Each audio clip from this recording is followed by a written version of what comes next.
हाँ जी बच्चों, question number 1 से लेकर 6 तक हमने पेपर 2 अक्टूबर नवंबर 2024 के हमने कर लिए और हम आगे मूव ऑन कर रहे हैं question number 7। Hopefully question number 7 8 के बाद I will wait for the feedback of you guys, ताकि तुम लोग मुझे बताओ कि should I go with more past papers या फिर अब मैं टॉपिक वाइज डिस्कशन शुरू करूँ। आई वाज एमिंग कि अगर तुम लोगों की तरफ से रिस्पॉन्स नहीं आता तो I would stop solving the papers, नहीं तो मैंने पेपर पूरे सॉल्व करवाने हैं। अगर तुम लोग मुझे कहते हो कि हाँ यार ये अच्छा तरीका है, इससे लर्निंग अच्छी हो रही है, तो फिर मैं पेपर्स सिक्वेंशली सॉल्व करवाऊंगा रिवर्स ऑर्डर में 2024 एंड बैकवर्ड्स। नहीं तो फिर मैं पेपर 2 के जो हैं पर टॉपिक वाइज मैं ट्यूटोरियल्स डालूंगा सिंप्लीफाई करके, ठीक है। Do give me a feedback. खैर, let's move on to question number 7। इसको पढ़ते हैं। सबसे पहले स्टेप नंबर 1, इन्फॉर्मेशन एक्सट्रैक्ट करते हैं, उसको अप्रोच करते हैं, उसको सॉल्व करते हैं। अब कॉफ़ी, अच्छा खैर सबसे पहले ना मैं इंपॉर्टेंट चीज़ सबसे ज़्यादा जो मैं लिख लूँ, पेपर तो होते रहेंगे। एक्सट्रैक्ट, अप्रोच, सॉल्व, ये जो है ना, ये चीज़ तुम लोगों ने पल्ले बांध लेनी है। दिस इज़ वेरी इंपॉर्टेंट, ठीक है। इस तरह हमने चलना है अब सबसे पेपर सारे लेके। A coffee shop runs a computerised loyalty card system. Customer are issued with a loyalty card with their name together with a unique customer ID। अब उनको लॉयल्टी कार्ड मिलता है जिसमें उनका नाम होता है और उनके कस्टमर्स के आईडी होते हैं। अगेन पेपर को गंदा करो, इन्फॉर्मेशन एक्सट्रैक्ट करो। Loyalty points are added to their card each time they spend money at the shop. जब भी, अच्छा ये some sort of a premium membership system है, जितनी शॉपिंग ज़्यादा करेंगे उतने आपको पॉइंट्स ज़्यादा मिलेंगे। सिमिलरली लाइक जो हम हाइपर स्टार वगैरह में हमें मिलता है, राइट। अच्छा क्लियर होगी बात, आगे आ जाओ। A new module will generate a personalized message to each loyalty customer who has not visited the coffee shop in the last 3 months। तो कह रहा है कि जी एक न्यू मॉड्यूल बना रहे हैं और उस कस्टमर को ये मैसेज जनरेट करेगा जिसने लास्ट फ्यू मंथ से कॉफ़ी शॉप को विज़िट नहीं किया हुआ, last 3 months exactly. The message will include a unique voucher code, एक यूनिक वाउचर कोड इंक्लूड करेगा which can be use to authorise a discount, जो कि वो डिस्काउंट उसको मिलेगा the customer goes to the shop within the next 2 weeks. अगर वो, हाँ, जो कस्टमर को वापस लेके आ रहे हैं उसको एक कोड मेल करेंगे जिससे अगर वो कस्टमर वापस उस शॉप पे गया वो कोड दिखाएगा जिसको डिस्काउंट मिलेगा। Clear, very simple. सॉल्व करते हैं। Identify 3 items of customer information that will be use by the new module, justify your module and justify your choices। अच्छा, उसने उसको ईमेल करनी है तो हमें कुछ चीज़ ऐसी यूज़ करनी होगी जो that is unique to the customer। I repeat, unique to the customer। अब सब अपने दिमाग लड़ाओ और मुझे बताओ कि क्या क्या यूनिक हो सकता है। ऑब्वियसली सबसे पहले ईमेल एड्रेस itself, ठीक है। वाई, क्योंकि the module needs the customer email address to send the personalised message with the voucher code.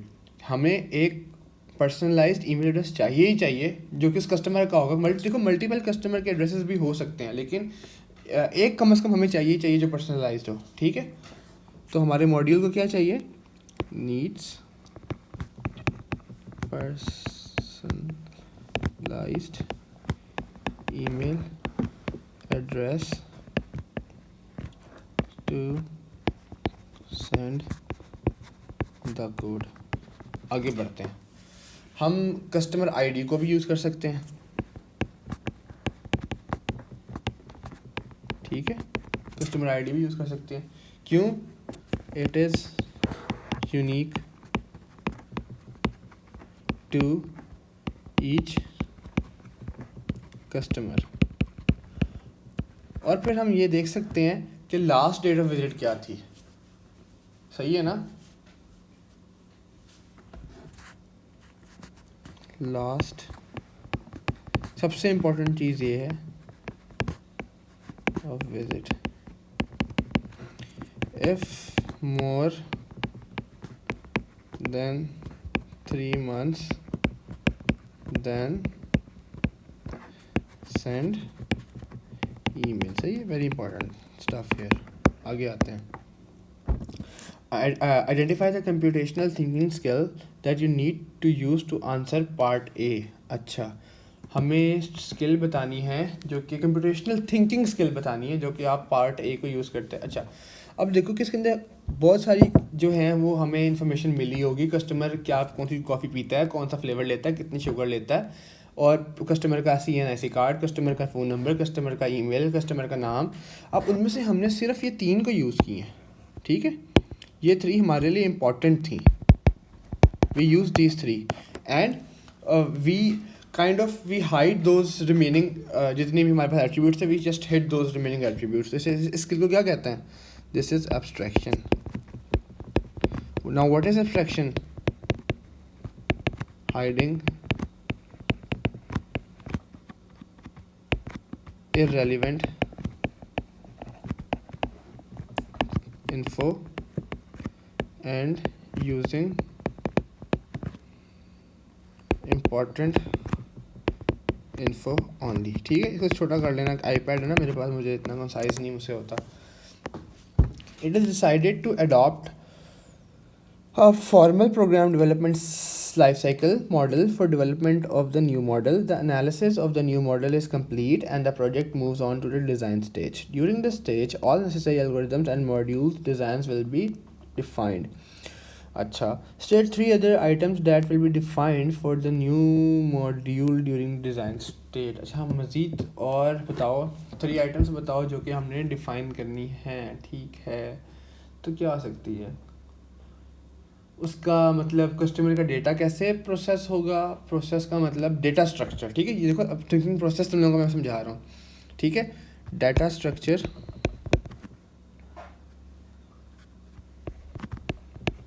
For what purpose? Store किस तरह स्टोर होगा? 1D अरे के अंदर होगा, 2D अरे के अंदर होगा, हैश मैप के अंदर होगा, बाइनरी ट्रीज के अंदर होगा, टू स्टोर डेटा, ठीक है, वेरी इंपॉर्टेंट। दूसरा क्या हो सकता है? दूसरी बात क्या हो सकती है? वो दिखेगी कैसी वो application? How would it look like? तो मतलब UI डिज़ाइन,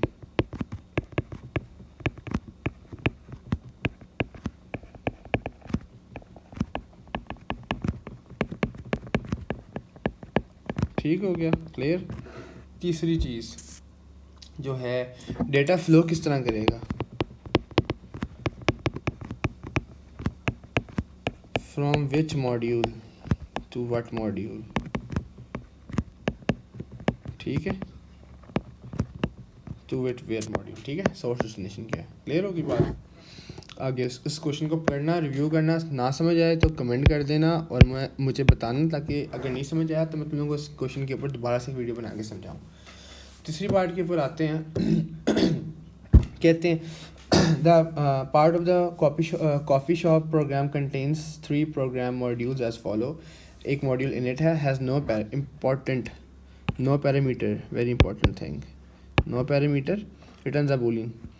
हमने बनाना क्या इसके अंदर? स्ट्रक्चर चार्ट बनाना है, ठीक है। रिटर्न द बूलियन का मतलब द फील्ड 1 एरो, समझ लगी तुम लोगों को?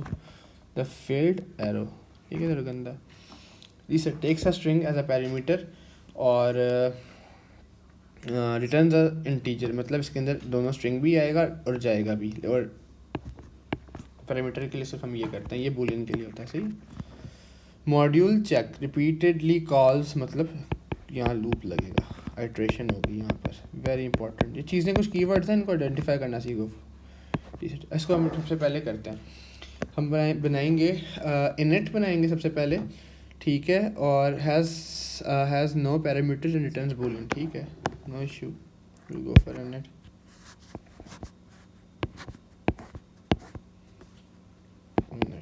ठीक है, फिर हम चेक बनाएंगे,